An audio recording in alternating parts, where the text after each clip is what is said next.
Every once in a while, you want to play with toys from your childhood. I played with Bionicle. I'm gonna go find those.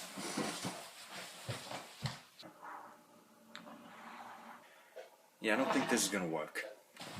Well, I couldn't find any of them in that mess, so I didn't take the effort to. Except this little guy. This is Bogarak. I like him best.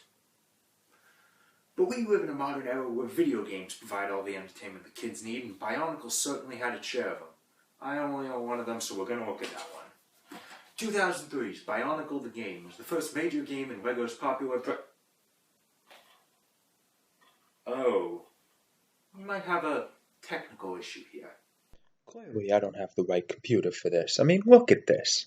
Fast cheetah? My computer can't handle fast cheetah levels of gaming. Fast hedgehog I can do easily, but cheetahs are much bigger. Take a supercomputer to handle this, like NASA level. So while we may have to settle for the console level, we do have alternatives. Bionicle the Game for GameCube. As I was saying, 2003's Bionicle the Game was the first major game in Lego's popular Bionicle series, and it was released on everything there was at the time. Developed by Argonaut Software, this was the big Bionicle game, after a few Game Boy Advance games that no one likes and Flash games people do like. And if the name Argonaut Software sounds familiar, they helped Nintendo develop the Super FX chip in Star Fox, and they also made Croc, Legend of the Gobos, and the first two Harry Potter games, all acclaimed titles. So how bad could this be, never mind how they went out of business around a year after this game was released. I haven't played this game since I was around 13, so I'm curious to see how much more perceptive and intelligent I've gotten about game design in that time. Gathered friends, listen again to our legend of the Bionicle.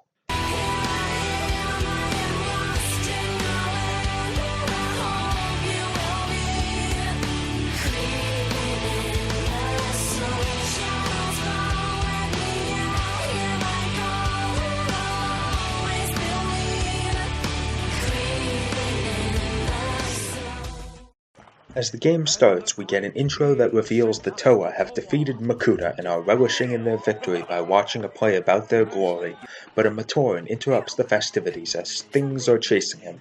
The Toa fight back and split up to their own wahi. Bionicle fans understand all of this, but if you don't have previous experience with the series, the game makes no attempt to acclimate you. There is an encyclopedia in the extras menu, but that text is really slow, and the manual does nothing but give you definitions for the unique terms in the universe. So, in the interest of getting everyone on the same page, allow me to summarize. On the island of Motunui live the Matoran with their elders, the Turaga. After 1 year of peace, the villainous Lord of Shadow, Makuta, began infecting all of the animals on the island, known as Rahi, to attack the Matoran. He also placed their god, Motunui, under eternal slumber. That's when 6 heroes, the Toa, arrive in capsules on the shores of Motunui, each representing one of the elements. Tahu, Toa of fire, Kopaka, Toa of ice, Gali, Toa of water, Pohatu, Toa of stone, Onua, Toa of earth, and saving the best for last, Lewa, Toa of air. These 6 worked together to defeat Makuta in his underground fortress and enjoyed peace until the arrival of the Boat-Rock. That's where the game picks up, and we follow Tahu back to Tawahi for his first stage. As soon as you see the level, you instantly know what kind of a game this is. It's your super standard 3D platformer. You move, jump, and attack, a genre that had plenty of representation in the 6th generation of gaming. Controls are easy. A button jumps with a double jump, X button attacks, Y button does more context-sensitive things, and B button shields. For options you're never going to use, L button locks onto enemies and R button switches lock-on targets. The reason I say that is that there's already auto lock-on, the enemies die after about 3 attacks at most, and the lock-on switches targets as soon as it can, so the camera jumps all over the place and it makes me sick. There's no reason to manually switch targets either, because there's no reason to have priority on the enemies when they all need to die anyway, and no enemy is a bigger threat than the others. The quality of the controls is mixed. I don't have a problem with the movement. All characters move at good speeds, they got good jumps that keep momentum, and double jumps that give them extra height. The attacks have decent range. And if you're a fan of terrible PlayStation 1 control, you can fully control the characters with the D-pad. It's the specifics of the control where things get painful. First off, and the most annoying, all the camera controls are inverted with no way to change them. I know some people like it like that, but I hate it, and it makes keeping the camera in the right place really hard. I already mentioned the lock-on being crap too. And then there's the shield. The way it works is simple. Press the button and your character is enveloped in a shield that absorbs all projectiles. Because how this helps you avoid damage when most enemies shoot projectiles, it also refills your energy. You can only shoot if you've got elemental energy, and successfully absorbing attacks is the easiest way to fill it during battle. It also fills slowly on its own over time, or it can be manually charged by holding down the B button, which holds the Toa in place as they pull in energy from their surroundings. I hope you can see where this is going. You only get a brief second of shield before you start charging, which leaves you wide open. It's really hard to time it correctly to absorb a shot without taking damage, so I usually run around until my energy fills up enough to fire another shot, because that's a lot safer. But it shouldn't be that way. All Toa carry a weapon of some sort, so why isn't there an option for melee attacks? It's really stupid to make your only attack tied to an ammo count. Even shooters have some kind of melee attack, and those have more ammo to compensate too. Anyway, looking at Tahu's volcano level, the graphics of the game don't look bad. They're certainly not the best 2003 had to offer, and the texture quality is quite poor, but it's overall not terrible. I'm actually impressed the characters have full shadows, though this does create a werehog problem without a drop shadow. It's level lighting that's the problem, because everything's too dark!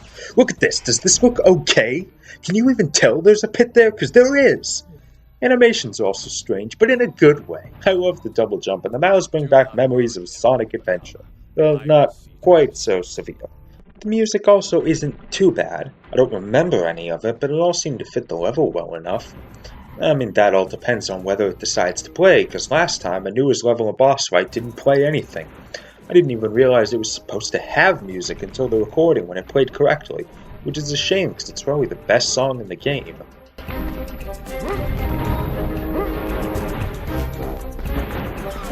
Still, it's probably not good that I can improve the level themes by replacing them with music from other games.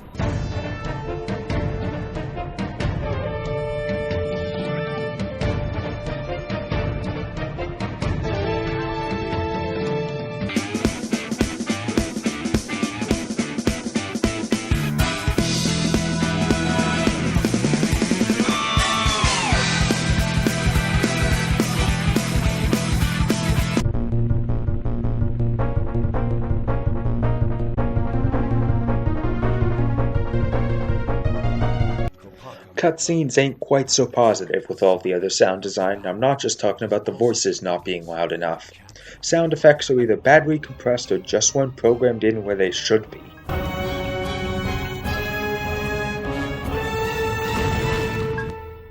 And then there's the voice acting. Oh, what's it doing to my mind? I have seen them. Strange new creatures, dark and... It isn't just voices like Lewa not at all matching the characters. Absolutely no one sounds like they're acting. I get it, this is a licensed game, the voice actors were probably badly directed and barely paid, but this is almost PlayStation 1 level. And I don't even know who to make fun of, because the credits mention no voice actors and none of them have come out to confirm their roles. Anyone involved probably doesn't even remember this game exists. As far as I can tell, the only actor confirmed is Sean Schemmel as Makuta. Yes, that Sean Schemmel. You defeat me? All by yourself? Probably not his best work. Guess with the Dragon Ball Z dub ending earlier that year, he needed some quick money.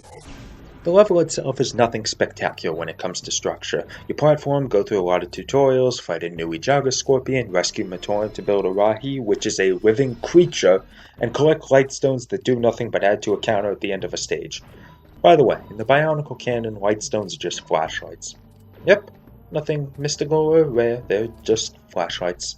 Which only makes the absolute lack of light throughout the game all the more glaring. And at the end, the first boss awaits, a swarm of Borok.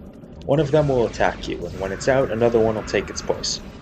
I know it's the first boss, but it's still really damn boring. Especially when each of them drops health so you won't die anyway after you have just a little experience with the fight. It won't take long before the Borok fall. After the fight's completed, Tahu picks up a Krana, which is the brain of a Borok, just so you know. Tahu then says it's doing something to his mind. I hope you didn't want to know what he was talking about, because it's never even brought up again. I didn't even remember the specifics until I read through the comics to summarize the plot at the beginning. Sort of like a mind control thing. Anyway, the Matoran from the intro shows up and now he's found a mask in the lava. Yeah, I know he has a name, but the game just calls him Chronicler. Takes until one of the last cutscenes before they say his name, and even then it's quiet. Bit of a shame considering he's important, he's the one on the box. And thus, Takua begins his quest that we barely check in on because it's the plot of a movie much better than this. From Tawahi, we transition to Kopaka in a big transition of temperatures. Tahu tells Kopaka how to beat the Borak, and Kopaka leaves to chase after Borak of his own on a shield that he uses as a sled. There's no platforming on this level at all, so I'll compliment the little bit of variety. Instead, Kopaka sleds down the mountain with basically no challenge besides avoiding Rahi and icicles. But you can die, which makes it harder than Ice Cap's mountain. Halfway down the mountain, Kopaka catches up to the Borak and has to defeat it by shooting it, but it's invincible unless you knock it into the air with your shield? Not Kopaka's actual shield that he's currently using as a sled, but the same energy shield Tahu used. I didn't bring it up then because it made sense with Tahu, but one of the defining features of each of the Toa is their mask powers. Tahu's is a shield. Meanwhile, Kopaka's mask is X-ray vision. I understand X-ray vision would do absolutely nothing on a level like this, but maybe the sledding down the mountain could have been an end-of-level set piece like Sonic Adventure, while the core of the level was stealth using the mask power like detective mode in the Arkham games. That'd probably be too much of a departure from the main gameplay style, and they didn't have the Arkham games to copy, but it would have been cool. On that note, since the Toa also control each of the elements, why isn't that incorporated into anything other than their level themes? Instead, each of them fire the same energy blast that's ostensibly their element. Wouldn't it be better if each of their attacks was different and much more closely connected to their element? Did the Avatar games do that? I've never played any of them. You beat the Borak and now you're going down another mountain to find another Borak, but first he must escape a boulder and, doesn't this look familiar now?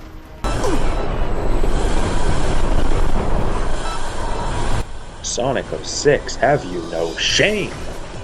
And this game did it better too. Anyway, you escape the boulder, I always die here once, and a Matoran tells you the Borak who rolled the boulder at you is escaping toward the Koro. This same Matoran was at the top of the mountain to see the Borak who rolled the boulder, so I'm very confused how both of them beat me down. The Borak is defeated same as the first, but I do like the cutscene that plays if you lose. Kopaka gets the Borak's chrono, which doesn't affect him because they already forgot that plot one level later. Now that the two Toa have completed their mission, I think their plot's just about finished. Cue CG cutscene where the Chrono circle all the Toa and they get new forms. They don't explain why they get these upgrades, what they are. There isn't even any mention of the Borak Queens that sent the Borak and had to be defeated. That would have been a good fight. Unfortunately, this one is more the fault of time constraints rather than bad direction. According to early trailers, there were supposed to be levels based on each of the Toa and Toa Nuva for a total of 13 stages, which ended up being cut down to 8 for the final release. This could be the reason why the Borak seemed so rushed, what with the Chrono not meaning anything and the source of the Borak not even being addressed. Probably also explains why the game is so short. Now that the Toa have become the Toa Nuva, the game goes to Gawahi where we see another Borak even though they've been defeated. These are actually the Borak Kal, 6 elite Borak that are out to defeat the Toa Nuva, and it's Gali's job to stop them. Just Gali, no one else fought the Borak Kal, nope. Which means this is a water level! Now to be fair, you don't spend that much time in the water, and they simplified the water controls by removing one dimension of movement. Depth is a thing of the past, you'll be staying on the same plane unless you're jumping out. So unless you want those sweet light stones just a little below your default swim, there's nothing to worry about. And I know I said the light stones don't do anything, but they're so shiny and I want them, which makes the camera jitter everywhere. Gali is the first level with new gameplay elements. First off, she's the first to use the Y button, which allows her to swim faster. Not only is it nice to get the level done faster, but going fast also allows her to double jump out of the water like a majestic dolphin.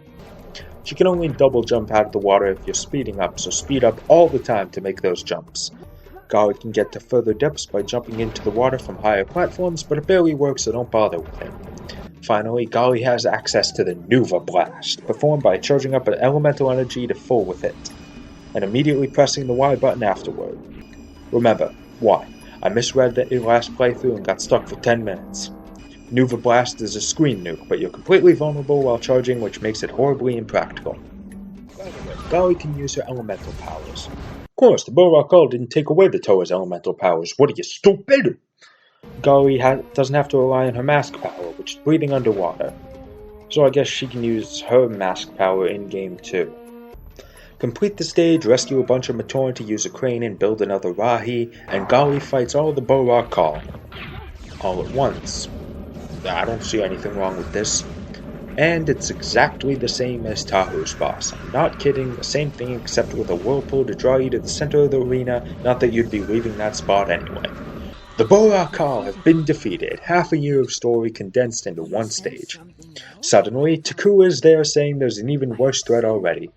Makes the Bionicle seem really pointless, doesn't it? Brought in and thrown away like a piece of meat. Probably somewhere around this point, the Bionicle fans have noticed something missing about Takua's plot, whatever little we see of it. Where's Jala? You know, Takua's best friend, the Matoran that went on the Mask of Light quest with him? I guess Jala doesn't exist in the video game universe, which is really going to bite them in the ass when Bionicle Heroes happens. So, Taku is on this mission alone, which basically guarantees he's not getting any character development out of it, not that we're seeing enough of him to find out anyway. Attention then shifts to Pohatu, who, after a briefing from Gali, is on his way to warn Onua. This is just a mid-stage. Pohatu doesn't do anything important. I get the feeling someone at Argonaut doesn't like him. I'm not really a fan either, if we're being honest. Pohatu climbs up some stairs and everything goes wrong. Yeah, this is why we don't like you, Pohatu. To get out of the mines he's fallen into, he and some unnamed Matoran need to ride a minecart and hit 6 switches. So once again, we have a level that naturally doesn't take long because it's all about speed. We need the 6 switches and collect elemental power to keep the cart going. And since he's using elemental power to get the cart moving fast, it doesn't count as using his mask as speed. Can't imagine Pohatu working in a Sonic style to use the mask, and there's no Generations mod for that, but maybe time could slow down around him as a special move during combat to simulate going fast. Pohatu catches up with Onua, and the two first encounter a Rakshi, the Sons of Makuta. I'd criticize their appearance with no explanation, but that's basically all the backstory they ever got anyway. Onua sends Pohatu away, Onua founds down a hole too, and the level ends. I'm getting the feeling there's just a general dislike of the rock guys. Pohatu doesn't even get a boss, he's the only one. Onua's level, despite being entirely in underground caves, is not the worst with lighting, it's usually alright. It's also heavy on the platforming, watch out for the ankle-deep water. Onua's level is entirely based on one gimmick, block pushing. Push the rocks onto buttons to open doors, which I guess constitutes his usage of his Mask of Strength. The problem is that it's really easy to slip off the rocks and need to reorient yourself.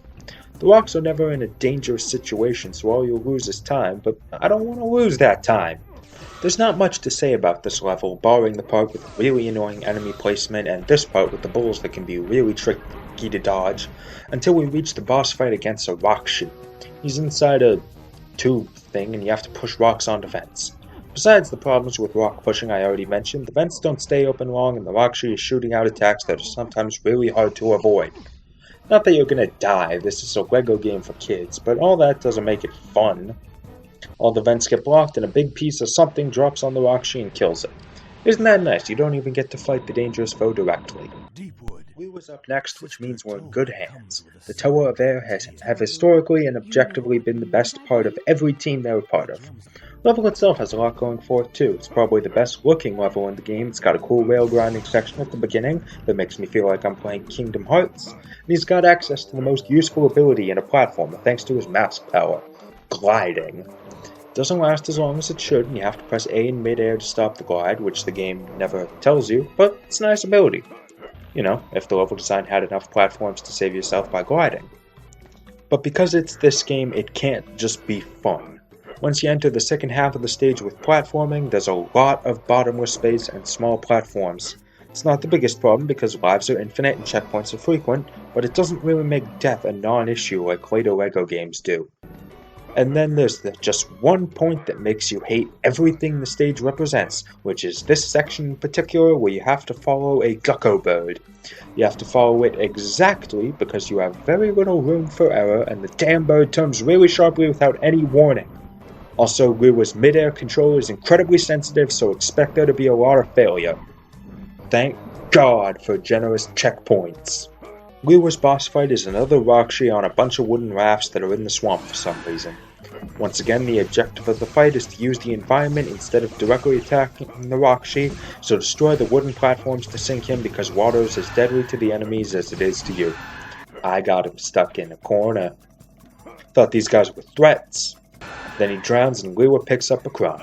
Oops. The plot's wrapping up and we're back in Tawahi because the Fire Toa were always the most marketable, and Takua reveals that the mask he mentioned way back at the beginning is the legendary Mask of Light, which will lead them to the 7th Toa who can banish Makuta's darkness forever.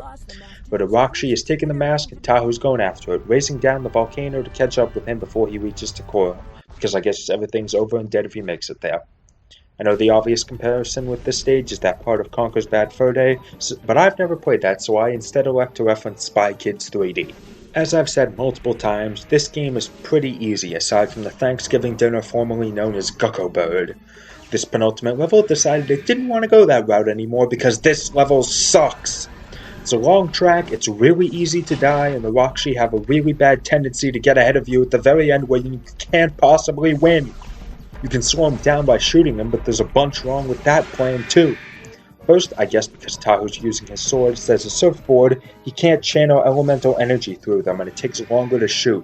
Second, the constant motion means the auto-lock doesn't always work. And third, how much the blast affects the Rakshi is random. Let's not even mention how much he cheats because I don't have footage of it.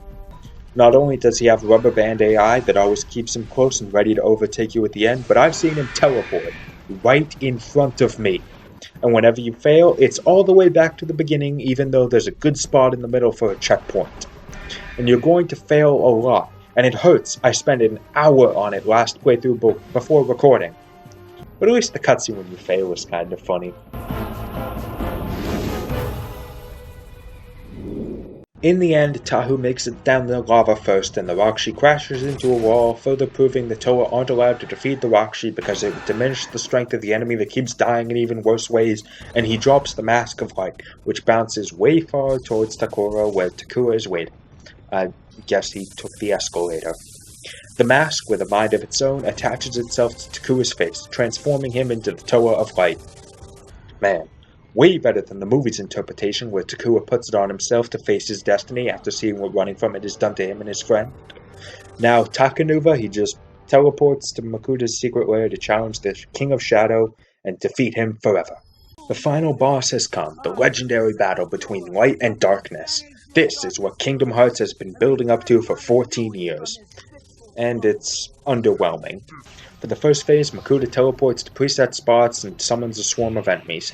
They're not hard to kill because Takanuva has infinite energy and they drop health pretty frequently, and you never hit Makuta directly, so this whole part is basically a waste. Defeat enough Rahi and the floor collapses, where Phase 2 commences. The cutscene actually quickly demonstrates how to win this section, which is nice. Jump on 4 glowing platforms to lower Makuta's shield, reflect his shots back, do it again. It's pretty simple, the challenge is jumping on the falling platforms, or more accurately, landing on them when you can barely see them. He's the Toa of Light, shouldn't he be giving off a little illumination? Play tennis with Makuta, shoot him in the face and destroy him before he has a chance to use that dark spirit bomb above the arena. Makuta's on the floor of his lair, defeated. That is the lair Takanuva teleported into, not the lair they fought in. Takanuva puts his mask on Makuta because no idea.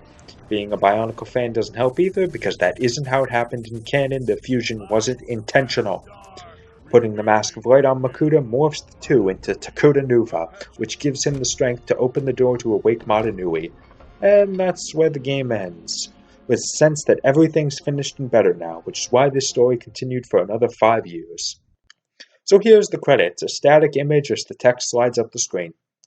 It's entirely quiet, so I can easily give my final thoughts. In the end, the best way I can describe this game is a game without an audience. I'm sure 12 years ago there were plenty of kids who want to play something like this. They're big Bionicle fans and they want to relive the story in the digital world, but nowadays that's not really the case. I know Bionicle had a good reboot this year, probably got a bunch of kids into the series, but that reboot changes so many things that if they go back and play this game, they'll probably be more confused than the people who've never heard of Bionicle. And people like me who went back to this for nostalgia's sake because they played it when they were kids, it doesn't hold up. It's just not a very good game, not much substance to make it worth your time, what little time there is. You want to relive Bionicle nostalgia, you're better off watching the movies all on Netflix, and they're decent watches. But at least the game was cheap. I didn't have to spend much to play it. This game had CQC? Huh. Man, I wish someone had told me. I would have wanted to see Tahu slit a Bullock's throat. That would have salvaged the game right there.